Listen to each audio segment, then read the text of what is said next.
네, 이 새벽에 하나님께서 저와 여러분에게 주시는 말씀은요, 신약성경 빌립보서 4장 6절 7절 말씀입니다.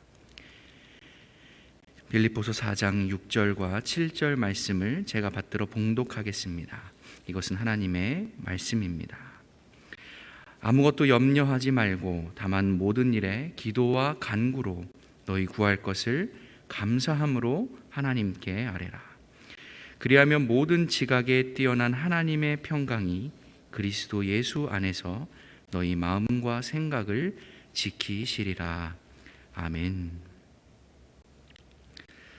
며칠 전 제가 군에서 군종 목사로 있을 때 함께 군종병으로 지냈던 신앙생활을 함께 했던 한 청년 형제에게서 제게 연락이 왔습니다. 처음에는 안부 전화인가 했는데 아주 긴 시간 통화를 하면서 이 친구가 참 고민이 있어서 나에게 연락을 해주었구나라는 것을 알게 되었는데요. 제법 긴 통화였지만 결국 이 청년이 가지고 있던 자신의 고민은 무엇이었는가 하면 딱 하나였습니다. 내가 청년으로서 매 주일 교회에 출석하면서 목사님의 설교를 통해서 늘 도전받고 있는, 혹은 내가 개인적으로 말씀을 묵상하고 또 읽어 나가면서 하나님께서 내 마음에 주시는 그 메시지, 그 한쪽에 있는 것과 실제 내가 아침부터 저녁까지 삶에서 겪어내야 하는 현실에서의 내 선택, 내 행동, 내 상황과 이 두 가지가 일치하지 않을 때가 너무나 많더라는 것이에요. 그러니까 예를 들어서 내가 그리스도인이면 적어도 돈을 쫓아다닌다거나 돈에 일희일비하거나 그것 때문에 내가 뭔가 공부를 하고 청년으로서 이런 것을 하지는 않아야 될 것 같은데, 실제 나를 움직이는 내 삶의 동력이 뭔가 하고 보면 나는 돈을 너무나 좋아하더라. 돈이 없으면 나는 안 될 것 같다. 나도 저렇게 살고 싶다. 이런 게 나를 너무 힘들게 한다. 꼭 돈 때문만이 아니라 청년으로서 내가 겪어야 하는 이런 부딪힘이 너무나 많은데, 그럴 때 내가 이것을 어떻게 헤쳐나가야 하는가에 대한 이 고민이 이 청년에게 가득했다라는 것입니다. 사실 일반적으로 우리가 생각을 해보면 사람이 살면서 두 가지만 일치해도 참 행복하다라고 말할 수 있다라고 생각을 하죠. 내가 하고 싶은 것과 내가 해야 하는 것, 내가 하고 싶은 것과 내가 반드시 해야만 하는 것, 이 두 가지가 딱 알맞게 만나서 내가 진심으로 좋아하는 일을 하면서도 그것으로 내가 돈을 잘 벌 수 있고 먹고 살 수 있다라고 한다면 참으로 편안하고 행복한 인생이지 않을까. 아마 모든 부모님들의 마음도 그러할 것 같아요. 내 자녀가 자기 하고 싶은 일을 하면서도 사람들에게 인정받고 세상에 칭찬받고 하나님의 뜻을 거스르지 않는 그렇게 행복한 삶을 살았으면 좋겠다. 이 모든 부모님들의 마음이지 않겠습니까? 근데 문제는 무엇이냐? 그렇게 그 두 가지가 일치하기가 참으로 어렵더라는 거예요. 참으로 어렵다라는. 당장 이 자리에 이렇게 부족하나마 서 있는 저 역시도 매일매일 갈등하고 흔들리는 것 같습니다. 분명 지금 내 현실에서 내가 하는 일, 혹은 해야 하는 일, 내가 하나님께 부름받은 자리는 이렇게 목사로서 성직자로서 잘 살아가는 것일 텐데, 허례허식을 다 걷어내고 정말 내 깊은 이 마음, 영혼 안에는 정말 내가 목사로서 잘 살고 싶은 마음이 있는가? 내가 억지로가 아니라 부름받았다고 라고 하니까 타의적으로가 아니라, 해야 하니까가 아니라 정말 이 안에서 하나님께서 주시는 그 기쁨과 만족과 감사함이 늘 샘물처럼 솟아나는가. 그래서 참으로 누가 뜯어말려도 나는 이 길을 가겠습니다 라고 행복한 마음을 가지고서 이 쉽지 않을 이 목회자의 길을 나의 모든 것을 걸고 평생 잘 걸어나갈 수 있을까? 그것도 잘 올바르게. 이 고민이 있다라는 것입니다. 그래서 제가 얼마 전 우연히 어떤 목사님의 설교를 이렇게 듣게 되었는데요. 그분 말씀에 자기는 이제 모태신앙이고 목회자 가정에서 태어나서 당연히 자기도 어릴 때부터 그냥 목사님이 되는 게 전부이고 그게 꿈이었다라고 합니다. 근데 진짜 그렇게 해서 신학교에 들어가고 목사 고시를 통과해서 목사 안수를 받고 나서 쭉 목회를 해오다 어느 날 문득 그런 생각이 들었다라는 거예요.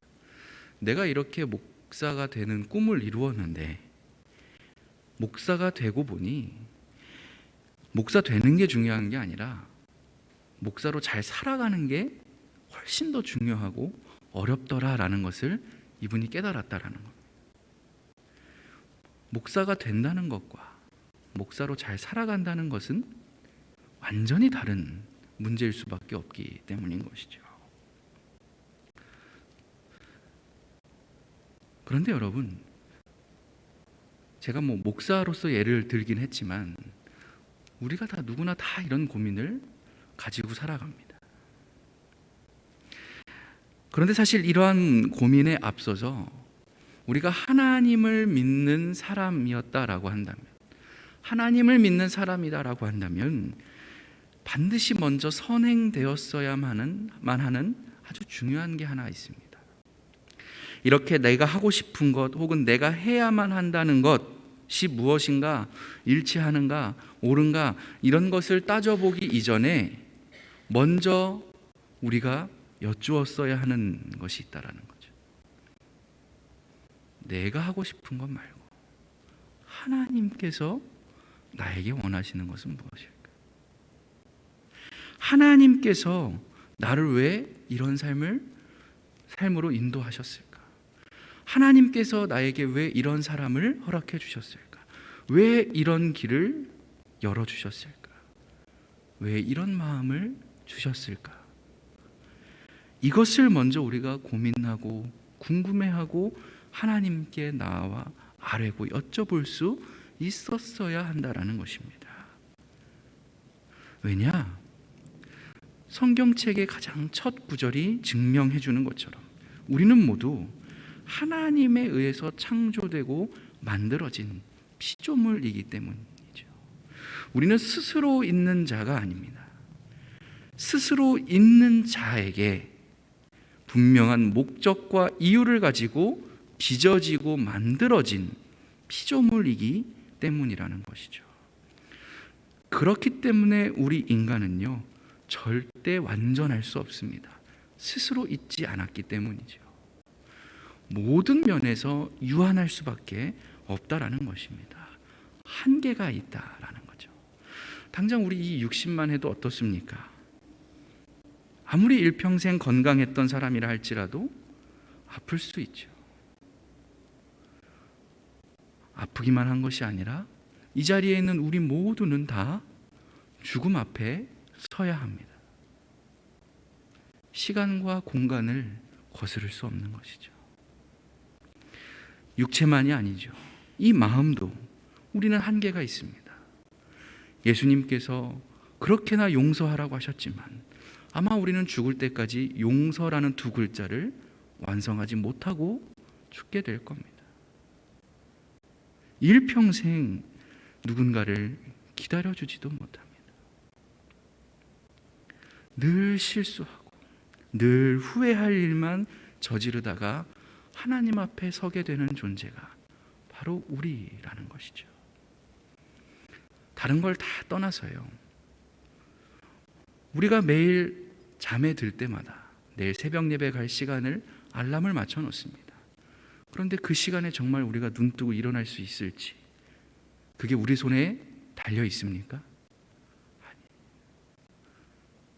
우리가 얼마나 연약하고 우리의 힘이 없는 존재인지가 매일매일 증명되는 것이죠. 그러나 이러한 피조물된 우리와는 달리 하나님께서는 그렇지 않다라는 것입니다. 스스로 있는 자이시기 때문에 하나님께서 가지고 계신 자원은 유한하지 않고 무한하더라는 것이죠. 그분의 지혜, 능력, 생각, 지각 모든 것이 우리와는 달리 끝이 없고 한계가 없으시다라는 것입니다. 그래서 성경을 기록한, 그리고 하나님을 우리보다 훨씬 더 먼저 믿어온 그 모든 신앙의 선조들은 그들이 경험한 하나님을 찬양하고 묘사할 때마다 뭐라고 얘기했던 것입니까? 끝이 없으시다, 한결같으시다, 영원하시다, 무궁하시다, 위대하시다, 졸지도 주무시지도 않으신다, 지존하시다 라고 고백할 수밖에 없었던 것입니다. 어떤 대단한 인간이라 할지라도, 위인이라 할지라도 그 누구도 가지지 못했고 그 어느 누구도 이루지 못했던 모든 것들을 하나님께서는 이미 처음 태초부터 넘치도록 소유하고 가지고 계셨기 때문이라는 것이죠. 여러분, 그래서요, 내 인생 내 것이라면서 자기 뜻대로 내 마음 가는 대로 살려고 하는 사람, 자기가 하고 싶은 것만 바라면서 내 욕심을 채우기 위해 사는 사람은요, 반드시 실패할 수밖에 없는 것입니다. 잠깐 성공하는 것 같아도요, 곧 너무나 많은 시험과 어려움, 시행착오를 겪게 될 것입니다.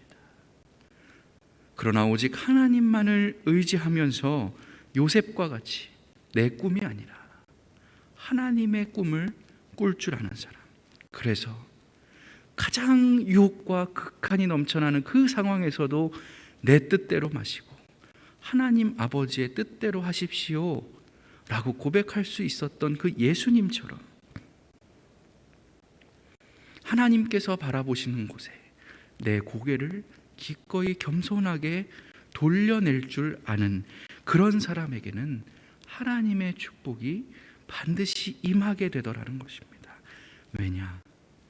그렇게 언제나 하나님의 뜻을 위해서 나에게 주어진 능력과 달란트, 물질과 열정을 기꺼이 사용할 줄 아는 사람이기 때문에 그런 자에게는 하나님 당신이 가지고 계신 그 무한한 자원으로 그를 반드시 책임지고 지켜주신다는 그 약속의 메시지가 우리에게 주어졌기 때문인 것이죠.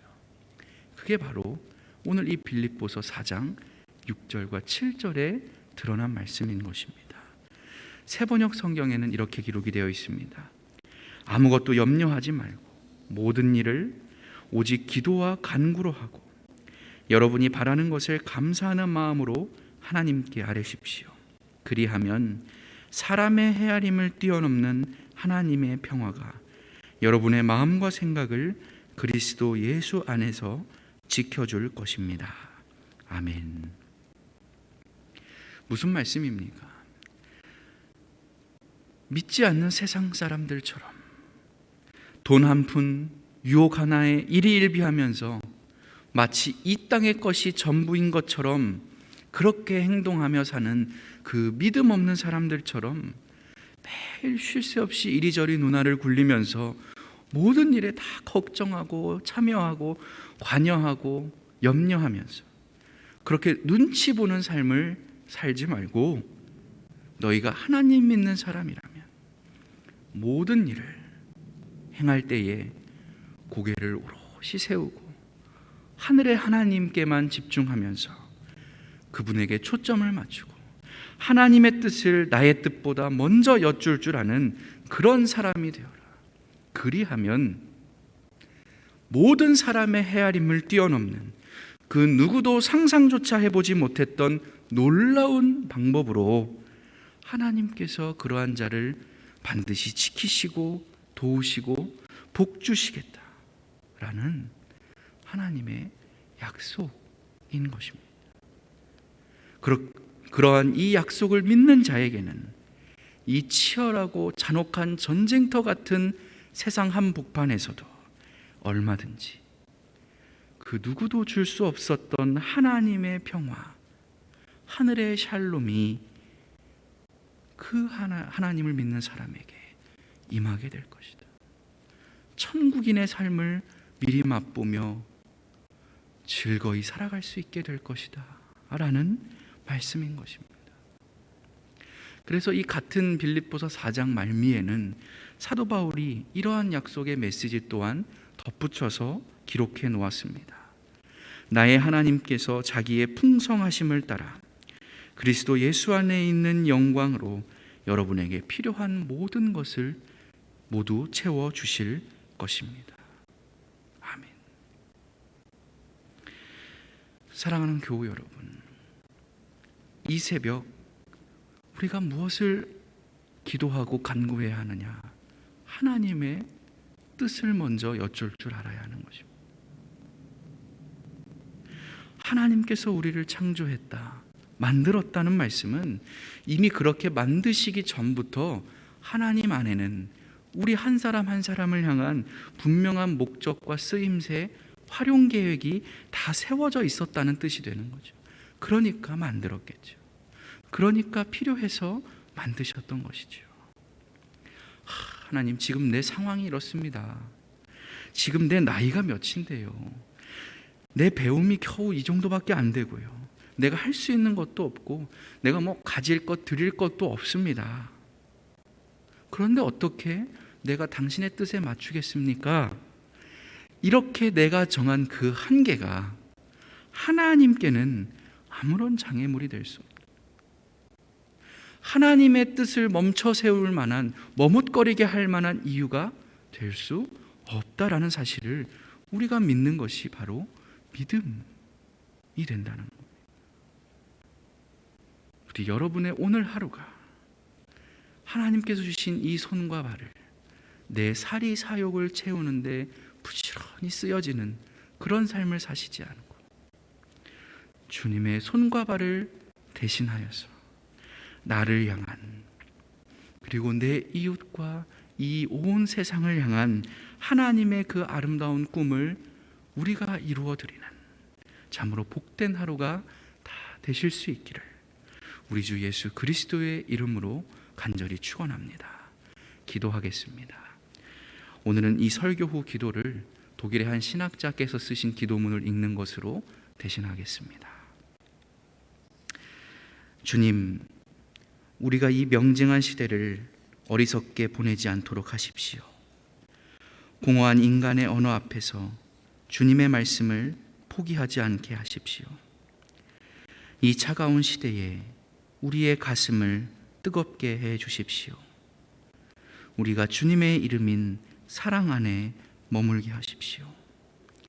이 지친 시대에 새로운 일을 하기 위한 힘을 허락해 주십시오. 우리 마음이 좌절할 때 오직 주님만이 우리의 능력이 되십니다. 이 모든 기도 예수님의 이름으로 기도드립니다. 아멘.